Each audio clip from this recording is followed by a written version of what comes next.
業者のお仕事は大好きです。お客さんの笑顔が見られますから。 Happy New Year! 4 months later.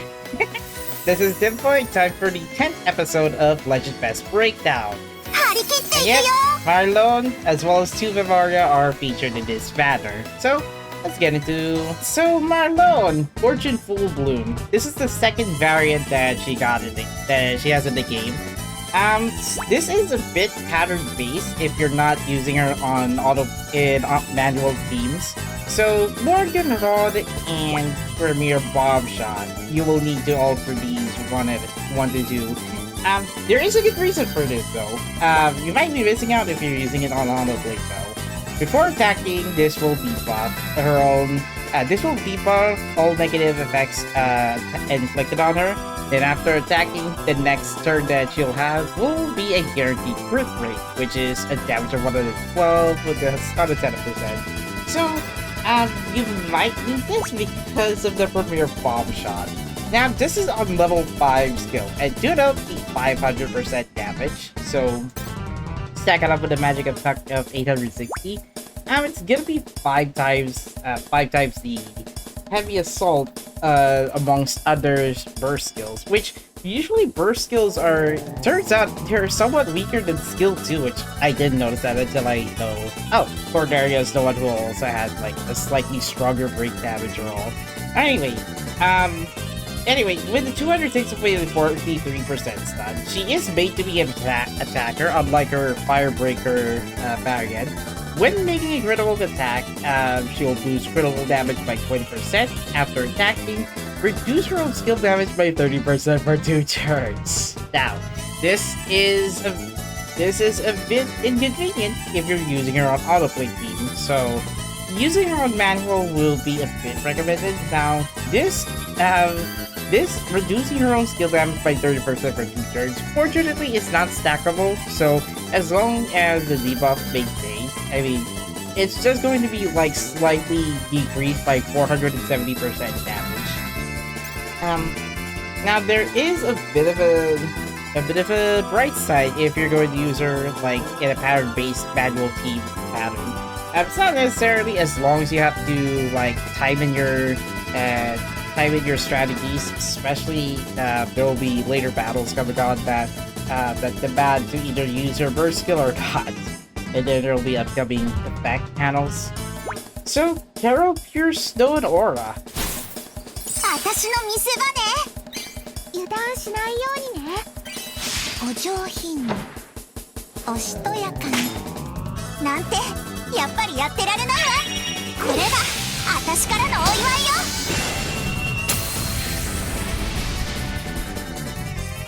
This is also level 5. This is also 500% damage, but if you have her 5-star at least.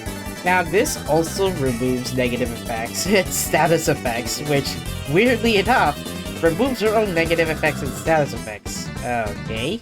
After attacking, grants negative effect immunity to herself for 3 turns, so she'll be immune to any debuff that enemies will throw on her.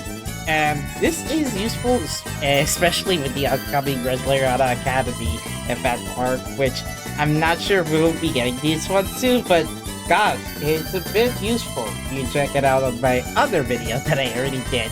Link in the video description. So, passives, Fortune Favor. Defeating an enemy with a skill removes negative effects as a starter return for 1 turn. Boosts your own critical rate by 1 turn. This is quite useful. If Maddie was able to manage to like attack an enemy or defeat an enemy with any of her skills, whether it be skill to burst, skill 1 to skill 2 to burst, using this passive, her next attack will be a guaranteed critical rate. So if you're using her on autoplay team, there is a chance Maddie will be able to defeat an enemy. The next turn will be critical damage. So it's more convenient if you're going to use her on manual team, however. This passive, after making a critical attack, she'll boost her own skill damage by 10% with a maximum of 30. Now this will actually compensate skill 2, however, because after attacking, reduce her own skill damage by 30 for 2 turns, which I guess by now this is just more or less to elite. This is more or less to like compensate from the debuff that you'll have. And if you have Innocent Dreamer Resna or any crit rate popping characters, Floke, which I'll have to talk about that later. There's a likely chance Maddie will be able to boost her own critical attacks, boost her own skill damage like a bit faster. So having her 3 critical attacks in a row, especially with skill 1 3 times, she'll be immune from that debuff that she'll be inflicted. Let's see. Gifts. Red and green. Magic Blessing, Ice Shield, and Damage Boost. When she's at full HP at least. Man. You know, Soul will need that.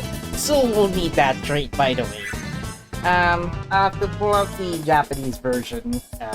New Year's Body's leader skill is actually Shinen no Hatsu Shigoto. This is for Subora characters, so for those within the Subora tag, we'll be getting magical buffs at 25%. And to note, since Mari also has 3 tags. She has 3 tags though.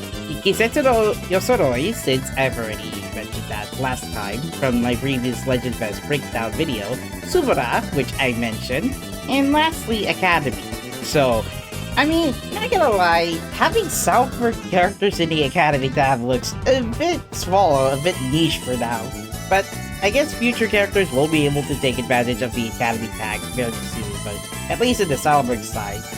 Now, as for the Memoria, time for some Memoria Memoria info. Now, New Year's sale, both attack stats at 23.75, both defenses at 13.75, which is kind of a mixed bag for me.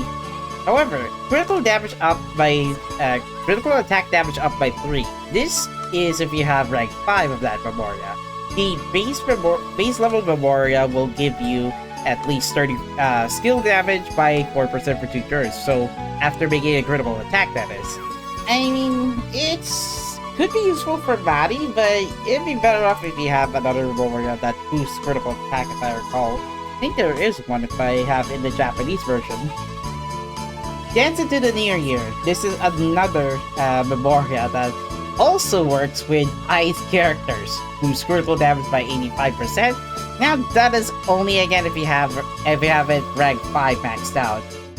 This favors for magic attacks since this is for ice characters. I mean, this could work for any ice attacker, like Princess Meru, Rorona, and even Christmas Resna and New Year's Mari, which we already have. Now, I'd say these Memoria are just a bit of an optional one, but it could be good for some illustrations, so pretty good, pretty useful.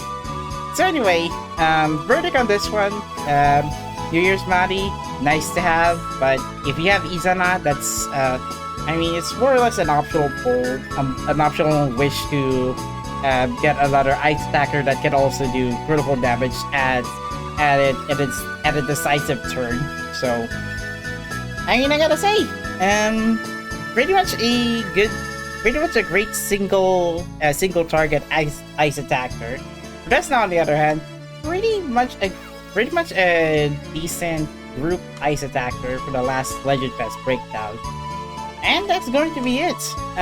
It's a bit quick from my recording, but probably it'll be done in post-production very well. Next Legend Fes Breakdown will be from Roman in Pharmacy Aisha.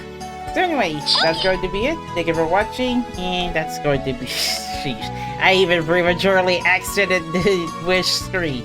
Okay, that's going to be it. Thank you for watching. Like, share, subscribe. Discord server Blue Sky. Share this if you feel like a little bit of a quick Legend Fes Breakdown videos, and we'll see you guys next time. Goodbye. See you soon.